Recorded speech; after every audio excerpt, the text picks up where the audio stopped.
आज हम RS interview programme जो एपिसोड चला रहे थे उसका दूसरा एपिसोड लेके आपके सामने हाजिर हैं। आज हमारे साथ है शुभम जी। मैं चाहूंगा वो अपना परिचय स्वयं दे। तो शुभम जी, पहले तो आपका स्वागत है हमारे इस प्लेटफॉर्म पे and congratulation for your successful attempt RS 2021।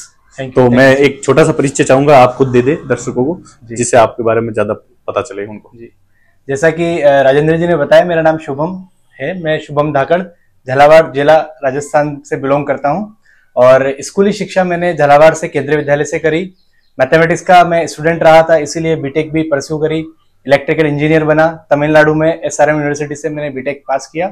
उसके बाद एक साल मैंने जेके ग्रुप, जेके टायर इंडस्ट्रीज लिमिटेड में एज एन इलेक्ट्रिकल इंजीनियर काम किया और वहीं से मेरे को कुछ प्रेरणा स्रोत ऐसे मिले और उस प्रेरणा को के कारण मैंने जीवन में ये सोचा कि क्यों ना अब सिविल सर्विसेज की तरफ ऑप्ट किया जाए और सिविल सर्विसेज की मैंने तैयारी 2017 में स्टार्ट करी और चूंकि मेरा 2018 का पहला अटेम्प्ट था, उसमें मैंने 645 रैंक अर्जित करी और 2021 इस अटेम्प्ट में मैंने 284 रैंक अर्जित करी।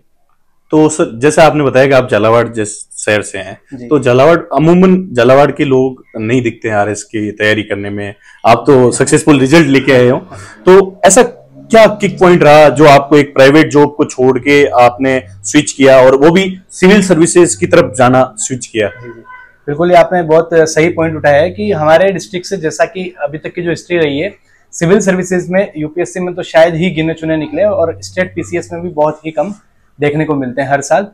पिछले 2 वैकेंसी से थोड़े नंबर 5-6 में पहुंचा है, अन्यथा पहले तो ये भी नहीं होता था। और रही बात मेरी, तो मुझे जहां तक लगता है कि जब मैं कंपनी में कार्य कर रहा था उससे पहले मुझे कभी भी कोई थॉट नहीं था कि मुझे सिविल सर्विसेज के लिए तरफ जाना है।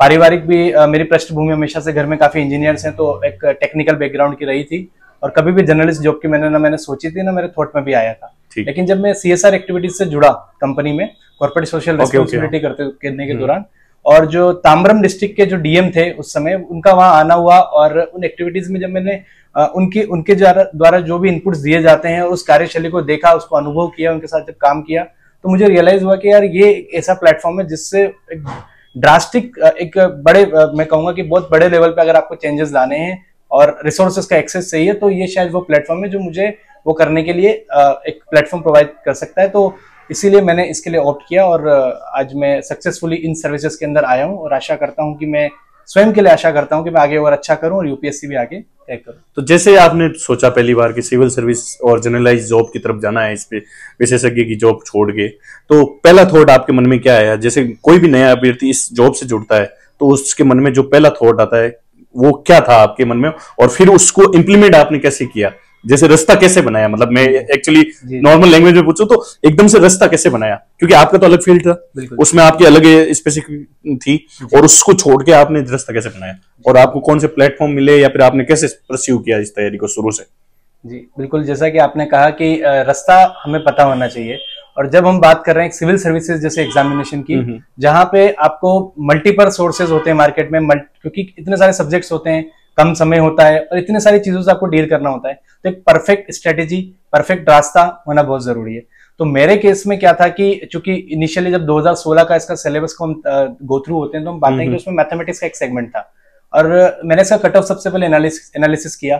तो मैंने जब देखा कि चूंकि मेंस में इसका कट ऑफ 320 के आसपास कहीं जाता है और 75-80 नंबर की मैथमेटिक्स आ रही है, और मैं इतना कॉन्फिडेंट था कि मैथ्स में मैं 70-75 तक स्कोर कर सकता हूँ। तो शायद ये मेरा पहला हिट पॉइंट था जिसने मुझे इसके लिए कहा कि यार I should move for this journey, क्योंकि अगर आप 70-75 स्कोर एक पर्टिकुलर सब्जेक्ट से ला सकते हो तो आपको बहुत कम स्कोर और करना बाकी रह गया जो आप कर सकते हो।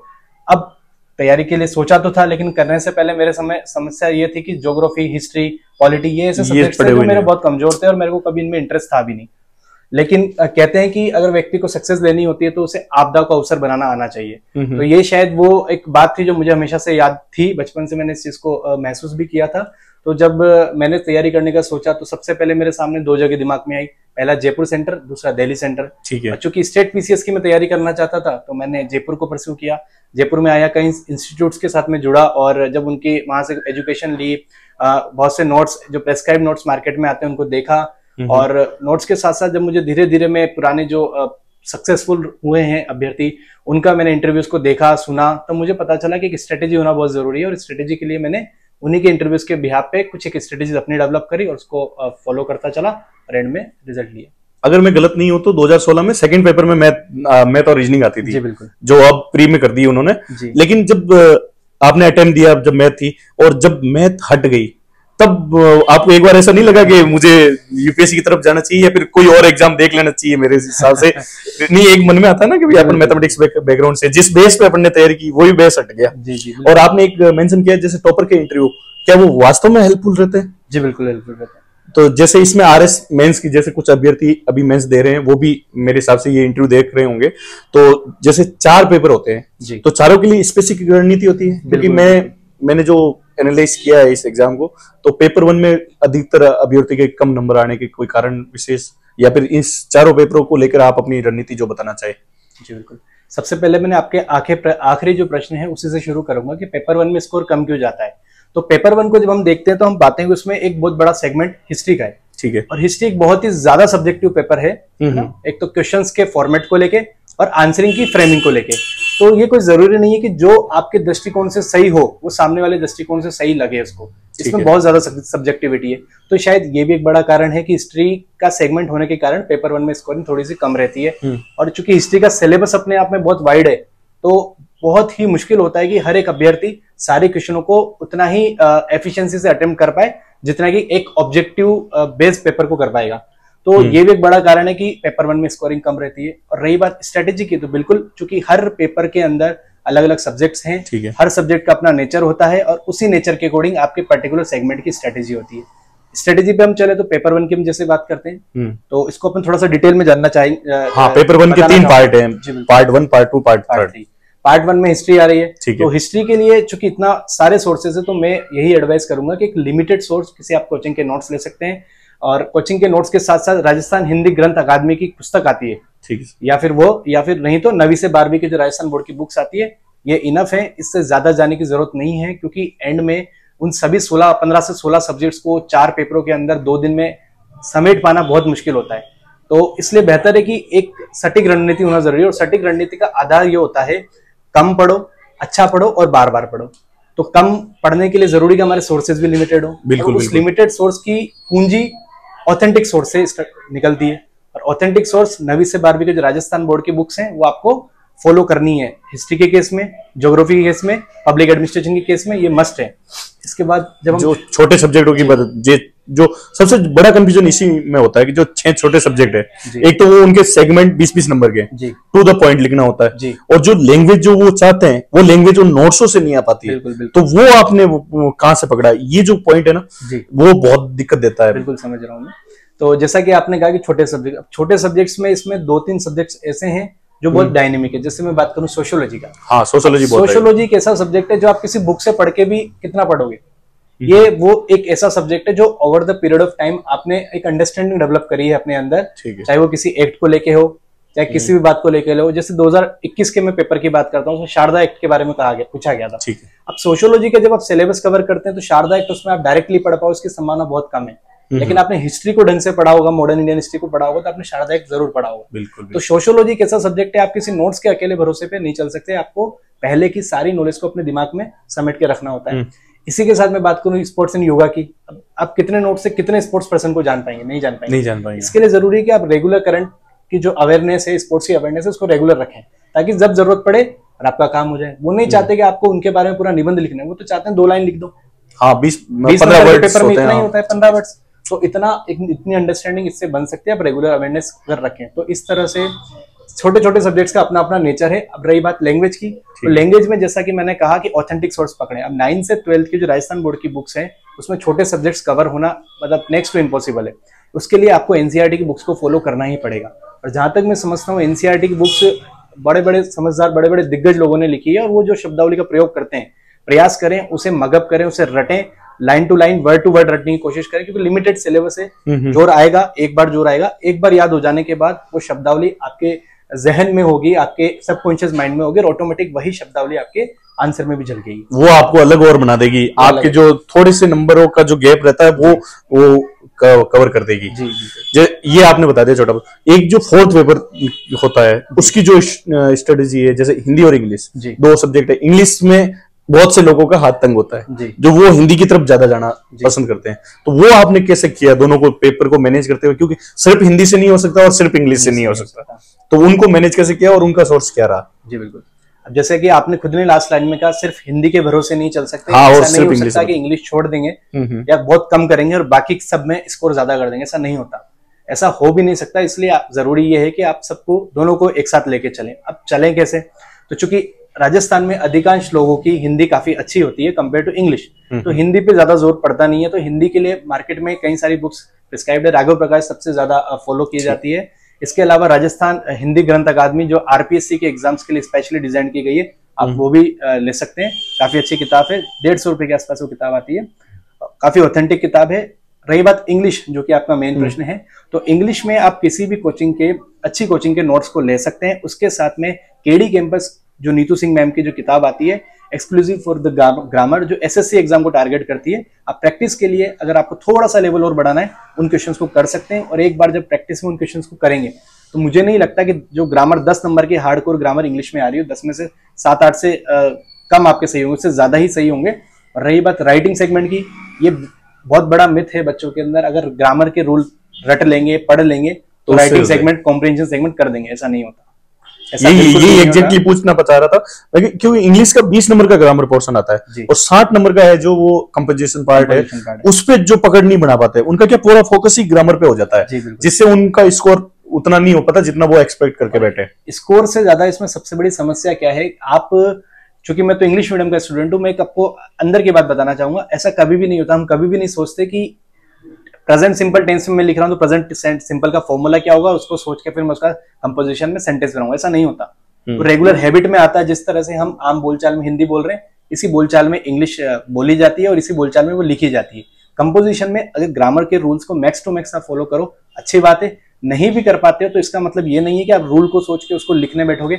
अगर ऐसे करोगे तो टाइम पे पेपर कभी भी नहीं हो पाएगा। तो इसलिए प्रयास करें, अभी से प्रयास करें। अभी भी इस अटेम्प्ट की अपन बात करते हैं, मेंस काफी लोग लिख रहे हैं, तो जिनका इंग्लिश में हाथ थोड़ा सा तंग है, कंपोजिशन पार्ट में लिखने की प्रैक्टिस करें। गलत लिख रहे हो सही लिख रहे हो सेकेंडरी चीज है, प्राइमरी चीज है आपका टाइम पे लिखना जरूरी है।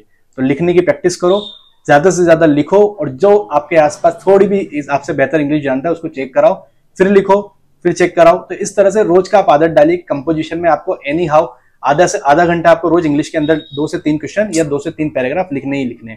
एक एस्पिरेंट के 2 मेन डाउट आ जाते हैं जब मेंस का एग्जाम पास आने लग जाता है। जैसे 27-28 जनवरी को अब मेंस है, तो जैसे जैसे पास आएगा, एक तो जो बनता है माहौल बनता है पोस्टपोन होगी, एक तो पोस्टपोन वाली न्यूज, एक वो टेस्ट सीरीज से दूर भागना शुरू हो जाता है। जैसे जैसे पास आता है वैसे वैसे टेस्ट सीरीज से दूर होता जाता है। तो टेस्ट सीरीज की क्या इंपोर्टेंस है और इन खबरों से कैसे दूर रहे, खुद को डेडिकेट कैसे करते रहे, इसके अंदर देखिए, जैसा कि आपने पूछा है अभी कि इस तरह की जो भ्रामक खबरें आती हैं इससे कैसे दूर रहें। पहली चीज तो आपको ये जानना जरूरी है खबरों से दूर रहना क्यों है। ये खबरें क्या होती है कि आपके अंदर जो सोर्स ऑफ मोटिवेशन है, जो स्पिरिट ऑफ मोटिवेशन है, जो स्पिरिट ऑफ सक्सेस है इस एग्जाम को क्रैक करने की, उसको कहीं ना कहीं धुंधला करती है, उससे आपको कहीं ना कहीं दूर ले जाती है। तो हर एक वो चीज, जरूरी नहीं है कि सिर्फ ये न्यूज, इवन आपके सोसाइटी में भी, आपके फ्रेंड सर्कल में भी, हर एक वो व्यक्ति, हर एक वो चीज, हर एक वो एक्टिविटी जो आपकी इस मोटिवेशन को कमजोर कर रही है एग्जाम से पहले, आपको इन सबको दूर कर देना है। अगर आपके मन में ये थॉट आता है यार उसको क्या लगेगा अगर मैंने मना कर दिया, तो कोई बात नहीं, 1 महीने की बात है। अगर आपका वाकई में असली दोस्त होगा तो 1 महीने बाद भी समझ के ऑटोमेटिक आपके पास आ जाएगा। तो पहली चीज तो इन सब से दूर रहना क्यों जरूरी, आपको ये समझ में आना चाहिए। अब दूर कैसे रहा जाए, तो जनरली सोशल मीडिया में हम टेलीग्राम के ऊपर कई सारे ग्रुप्स बने हुए हैं जिसमें इस तरह की न्यूज को फॉरवर्ड होता देखते हैं। तो आपके मन में ये बात होनी चाहिए कि यार ये ग्रुप मेरे क्या काम का था, इसको मैंने क्यों ज्वाइन किया था, भाई मैंने इसको इसलिए ज्वाइन किया था मुझे ऑथेंटिक सोर्स मिल सके। अब जहां तक मैं समझता हूँ 1 महीने पहले शायद ये इनफ टाइम होता है, सबके पास अपने सोर्सेज आ चुके हैं। अब कितने भी नए सोर्स आ जाए हम उस पर ध्यान नहीं देंगे। तो अगर आपको लगता है तो उस ग्रुप से जुड़े रहिए, अदरवाइज सबसे पहले तो उस ग्रुप को लीव कीजिए। और आपने जो सोर्सेज अपने बना लिए, अब उस सोर्स पे स्टिक रहिए और उसका रेगुलर रिगरसली उसको फॉलो करना है, उसकी प्रैक्टिस करनी है। ये मत सोचिए कि सामने वाला अगर दूसरा सोर्स पढ़ रहा है क्या पता वो ज्यादा इंपॉर्टेंट, नहीं। जो आपने चूज कर लिया अपने ऊपर भरोसा रख के पहले, अब वो सबसे बेस्ट सोर्स है, उस पर भरोसा रखिए, अपने सोर्स पे भरोसा रखिए, अपनी किस्मत पे, स्टार्स पे भरोसा रखिए और रेगुलर प्रैक्टिस करते जाइए। तो इस तरह से आपको न्यूज से दूर रहना है। बताइए। मैं एक बात बता देता हूँ, सर के मेंस में स्कोर बहुत अच्छा है, थोड़ी सी इंटरव्यू में कमी की वजह से थोड़ी सी रैंक डाउन हो सकती है, लेकिन आप सभी को पता है जो इंटरव्यू दे रहे हैं वो वैसे भी किसी से कम नहीं है, आपको अच्छे से गाइड कर सकते हैं। तो मैं चाहूंगा कि इन्होंने जो जो बातें बताई है उनको आप स्पेसिफिकली सिर्फ देखे नहीं, फॉलो भी करें। जैसे जैसे एग्जाम नजदीक आता है वैसे वैसे डिस्ट्रैक्शन की लेवल बढ़ते जाते हैं, आप होते जाते हैं, और अपन अवॉइड करना थोड़ा मुश्किल सा हो जाता है। जो सोशल मीडिया का आपने बात बताई है, मेरे हिसाब से सोशल मीडिया की लास्ट मंथ में तो कोई आवश्यकता नहीं हो, तो आप कैसे दूर रहते या दूर नहीं रहे वो आप एक बार एड्रेस जैसे आपने लहर की बात करी, इस बार तो कुछ लहर है ही नहीं। हाँ, एक पिछली अटेम्प्ट में जो पेपर को आगे बढ़ाने की लहर थी उसके आगे ये कुछ भी नहीं है। पिछली बार तो इतने क्रिएटिव एग्जाम्पल्स हमने देखे थे जो शायद मैंने आज तक अपने 28 साल की जर्नी में नहीं देखे कि इतना भी क्रिएटिविटी इस तरह के मूवमेंट्स में लाई जा सकती है। तो उस समय भी हमने यही किया था, हमें पता था हमारे सोर्सेस तैयार हैं, अब कुछ नई चीज की कोई जरूरत पड़ती नहीं है, मुझे इसी को फॉलो करना है। तो मैंने उन ग्रुप्स को लीव कर दिया, जब ग्रुप पे लीव ही हो गया, उसपे क्या आ रहा है क्या नहीं आ रहा है मुझे ना कुछ पता था ना कुछ फर्क पड़ता था। तो आपको भी यही करना चाहिए, अगर आप पे इतना कंट्रोल नहीं है कि उस ग्रुप को नहीं देखें तो उससे लीव ही हो जाइए। हाँ, उससे कंट्रोल भी बढ़े रहेगा और आप कनेक्ट भी नहीं हो पाएंगे। तो ये एक अच्छी स्ट्रेटेजी के तौर पे देखा जा सकता है। सर, और कुछ जो नए अभ्यर्थी या फिर जो लास्ट एड्रेस आप करना चाहो इन आने वाली मेंस के एग्जाम के लिए, और जो नए बच्चे आ रहे हैं आगे वाले एग्जाम के लिए जो देख रहे हैं उनके लिए जी जो लास्ट समराइज। जी देखिए, इस एग्जाम में अब ज्यादा दिन तो बचे नहीं है ना। अगर टाइम पे पेपर होता है तो हमारे पास मुश्किल से 40 दिन का समय है, मोटा मोटी 40 दिन का समय है। उसमें भी बीच में मकर संक्रांति आ जाएगी, क्रिसमस आ जाएगा, न्यू ईयर आ जाएगा, तो अपन मान सकते हैं 35 डेज आपके पास हैं। अब इस 35 डेज में आप एक चीज पे ध्यान रखिए, हिंदी और इंग्लिश ग्रामर आपने मोस्टली कर ली होगी, जिन्होंने नहीं करी है थोड़ा सा अपना उसको समय देना स्टार्ट करें, उस पर भरोसा रखिए। और रही बात टेस्ट पेपर की, जिन्होंने पहले भी प्रश्न पूछा था, ये वो समय है जब आपको ज्यादा से ज्यादा क्वेश्चन पेपर अटेम्प्ट करने हैं, लिखने हैं। ये वो समय नहीं है कि रिवीजन ज्यादा करूं और पेपर कम लिखूं। ये वो समय है जो रिवीजन करना था वो कर लिया, अब लिमिटेड रिवीजन करूंगा और मैक्सिमम राइटिंग करूंगा। पहली चीज तो ये ध्यान में रखें। राइटिंग के अंदर प्रयास कीजिए, ज्यादा से ज्यादा जितना फैक्चुअल आप हो सकते हैं होने का प्रयास करें। आरपीएससी को एक ही भाषा समझ में आती है, वो है फैक्ट्स की भाषा। तो जितना आप उसमें फैक्चुअल बन सकते हैं बनने का प्रयास करें। लिमिटेड सोर्सेस को बार बार पढ़ें, उसमें ज्यादा एड ऑन करें नहीं, ज्यादा चेंजेस करें नहीं, उस पर भरोसा रखें, जितना ज्यादा लिख सकते हैं वो लिखें। अब बात रही उन बच्चों की जो आगे अटेम्प्ट देने वाले हैं, इससे बाद अटेम्प्ट देने वाले हैं, उनके लिए थोड़ी सी जर्नी लंबी है। अब उस जर्नी के दौरान अगले 1 साल लग सकता है, 1.5 साल लग सकता है, 2 साल भी लग सकता है आपका अगला प्री आने में। तो उस जर्नी तक आपका ये लेवल ऑफ मोटिवेशन ये बना रहे, इसके लिए जरूरी है कि आप इस चीज का जवाब जरूर जानते हो कि ये मुझे क्यों करना है। अगर आपके पास अपने क्यों का जवाब नहीं है तो मुझे नहीं लगता कि 2 साल 2.5 साल आप इसी मोटिवेशन के साथ टिक पाएंगे। ये एक ह्यूमन टेंडेंसी है। तो अगर ऐसा आपके मन में भी प्रश्न है तो पहले तो इस प्रश्न का उत्तर जानिए कि मुझे क्यों करना है, ताकि आपके इंटरनल सोर्स ऑफ मोटिवेशन बने। सेकेंडली, आपको अपनी एक हॉबी जरूर बनाने की जरूरत है। एक छोटी सी हॉबी बनाइए जिसको आप 15 मिनट आधा घंटा रोज टाइम दें, ताकि मन आपका खुश रहे। और जब मन गार्डन रहेगा तो ऑटोमेटिक आप दुगनी तिगनी 4 गुना एफिशिएंसी से काम करेंगे, उस पर अपने टारगेट के लिए उस पर दौड़ में भागेंगे। तो मैं आपको यही कहना चाहूंगा कि मन लगा के करो, लेकिन उसके साथ साथ थोड़ा सा लाइफ में अपनी एक हॉबी को भी टाइम दो, ताकि आप लंबे टाइम तक टिक सको। तो आपने आज जाना कि सर ने कैसे तैयारी की है, पूरी जर्नी, और मेरे हिसाब से एक एक पॉइंट को डीप, जितना डीप हो सकते हैं उतना डीप अपन गए हैं। तो सर को हम पूरी फैमिली की तरफ से एक बार वापस कांग्रेचुलेशन सर। थैंक यू और उम्मीद करते हैं और बढ़िया करेंगे आप। और तो मैं एक ही बात जो सर ने कही है, अपने दिल को खुश रखे और मन लगा के पढ़ाई करे। वो एक सर 2 लाइनें हैं कि चिंता से चित्त घटे, घटे रूप और ज्ञान, चिंता बड़ी अभागनी, चिंता चिता समान। तो चिंता बिल्कुल ही नहीं करनी है। Be focused and B continue. Thank you very much.